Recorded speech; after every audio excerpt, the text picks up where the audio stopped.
about synchronous and asynchronous JavaScript.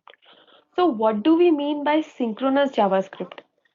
When the code is executed line by line, if you have written two lines, then the first line should be executed first and the second line should be executed second. So in the proper sequence, it is executed and a single thread executes it.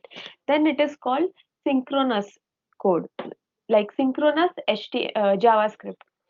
So here you can see, first we are calling the first method, then inside, then this console log should appear, then we are calling the second method, the console log for the second method should appear, and then the end. So that is the sequence in which we intend to call the method. So let's see how it is executed. So this is the synchronous code.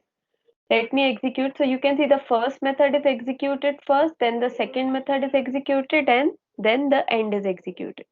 So this is synchronous code. So what is asynchronous code? Asynchronous code basically allows you to run one function in the background. So in this case, the set timeout is a asynchronous method that will execute in the background. The other thread will continue executing and this set timeout will execute in the background. So if in this we call the first method, so console log for the first method will appear. Then it will call the second method. In the second method, it will wait for 1500 seconds. It will not show this console log. It will go to the end, and then after that it will show the this, because at that time the in time interval is over of 1500 seconds, and that's why it executes this after 1500 milliseconds. So let me show you this example. So the first method executed and it ended, and then after that, when the 1500 milliseconds interval was over, it showed that this is asynchronous method. So now we will see how these synchronous and asynchronous methods are executed inside the JavaScript engine.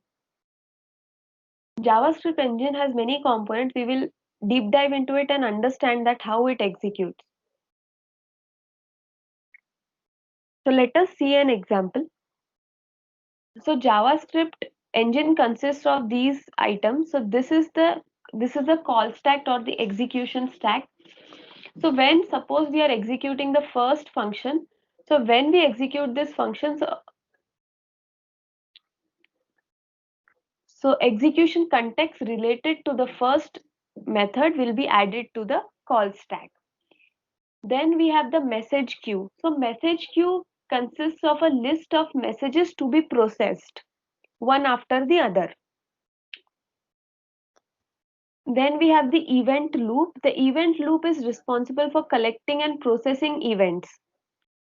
So if the stack is not empty and the events are different messages and events are called, so all that will get stored in the message queue and it will be executed once the execution stack is empty.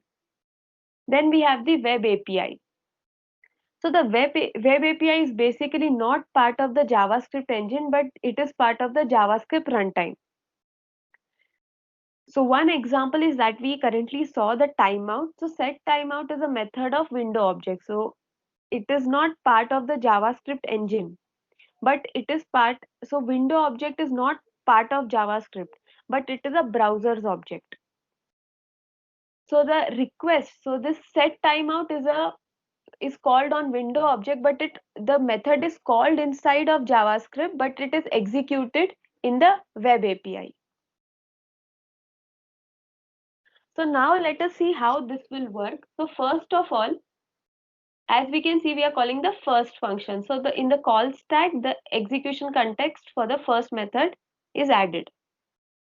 Then there is a log, console.log. So execution context for the log is added. Then we are calling the second method. So that's why the execution context for the second method is added. Then we are calling the timeout. So the execution context for this method is added. But after this, the timer starts running in the web API. So this thread keeps running. This thread will complete, but the timer will keep running in the web API and it will wait till the your specified time interval is finished. So once the timer completes, whatever time you have specified, it completes, then the your set timeout, whatever method or event is there, it will get added to the message queue, and as the execution stack is empty, it will get executed. So this is how internally JavaScript engine works, and I hope you understood what is synchronous and asynchronous code in JavaScript. Thank you.